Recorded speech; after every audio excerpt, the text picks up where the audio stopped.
किसी को blank sign शुदा चेक देना ऐसे है जैसे खुदकुशी करना है, जैसे अपने पाँव के ऊपर कुल्हाड़ी मारना है। ऐसे है जैसे आपने अपने हाथ काट कर उसको दे दिए हैं। और ये एक ब्लैंक साइन शुदा चेक आपको जेल की सलाखों के पीछे भेज सकता है और आपको कई सालों तक जेल के पीछे रहना पड़ सकता है। इस वजह से ब्लैंक चेक किसी को भी देने से पहले ये एहतियात करना बहुत जरूरी है। रहीम, मैं हूं नुमान मोहम्मद खान पुतार एडवोकेट और आप देख रहे हैं बोजदार लॉ फर्म। अगर आपने अभी तक मेरा चैनल बोजदार लॉ फर्म सब्सक्राइब नहीं किया तो आपसे रिक्वेस्ट है आप इसको सब्सक्राइब कर ले ताकि मेरे आने वाली हर वीडियो आपको मिल सके। मेरा ये ईमान है आप जो चीज डिलीवर करेंगे वही रिसीव करेंगे। आज जो इंफॉर्मेशन मैं आपके साथ शेयर करने वाला हूं वो बहुत ही अहम इंफॉर्मेशन है। ये इंफॉर्मेशन हर उस शख्स के लिए बहुत अहमियत की हामिल है जो किसी भी बैंक के अंदर अपना अकाउंट रखता है। जब भी आपने किसी बैंक के अंदर अपनी रकम जमा करवानी हो तो आप उस बैंक के अंदर जाते हैं और वहां पर अपना आप एक अकाउंट ओपन करते हैं। जब अकाउंट ओपन हो जाता है तो बैंक का अमला आपको एक चेक बुक इशू करता है।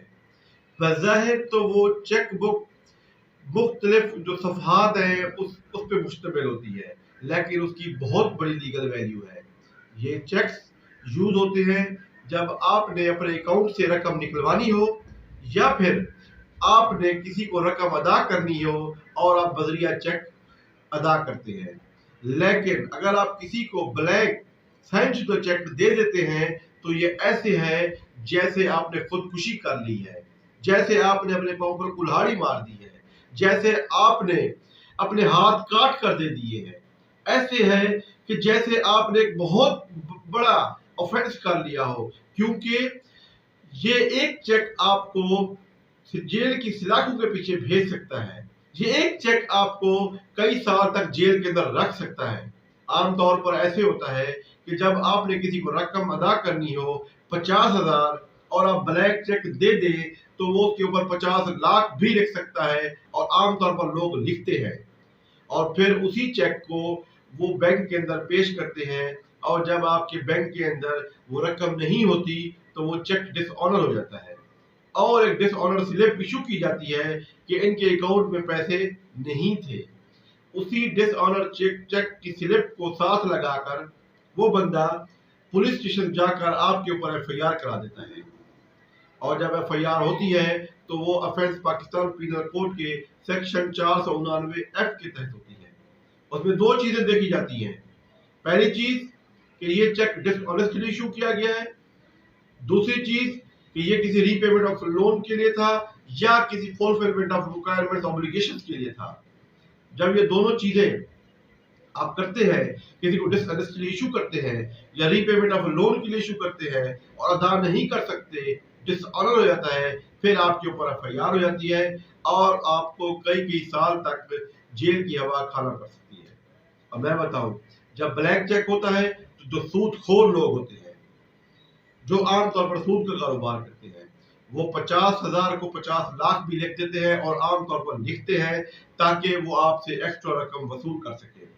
आमतौर पर यह भी होता है मुख्तलिफ इदारे, मुख्तलिफ बैंक जो आपको लोन देते हैं या जो आपको जॉब्स देते हैं वो भी ये कहते हैं कि जनाब हमें गारंटी के तौर पर ब्लैंक चेक दें, लेकिन आपने ब्लैंक चेक उस सूरत देना है कि आप उनसे कहें कि आप मेरे साथ एक एग्रीमेंट करें कि हम ये चेक बतौर गारंटी दे रहे हैं और एक एग्रीमेंट के तहत दे रहे हैं ताकि कल को कोई भी उसको प्रेजेंट ना कर सके और आपके खिलाफ कोई कानूनी कार्रवाई ना कर सके, ना आपके खिलाफ कोई सूट कोई दावा दायर कर सके। और मैं आपको ये भी बताता चलूं कि ये चेक जो है इसी की वजह से मुफ्तरी जो इनोसेंट लोग हैं वो जेल के पीछे हवा खा रहे होते हैं, क्योंकि उन्होंने रकम देनी होती है 50,000 और सूदखोर लोग उसको भर देते हैं 50 लाख। और मैं आपको ये भी बताऊं, चेक जो ब्लैंक चेक जो बंदा देता है उसके लिए भी नुकसानदेह है और जो ब्लैंक चेक लेता है उसके लिए भी नुकसानदेह है।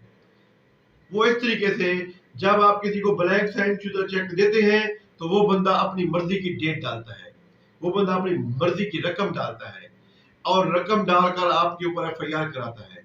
लेकिन जब वो चेक फिल करता है जो लेने वाला है, तो वो अपनी मर्जी की जब डेट डालता है और रकम डालता है, तो उसमें पेंसिल का फर्क भी आ जाता है, उसमें लिखाई का फर्क भी आ जाता है, उसमें प्रिंटिंग का फर्क भी आ जाता है।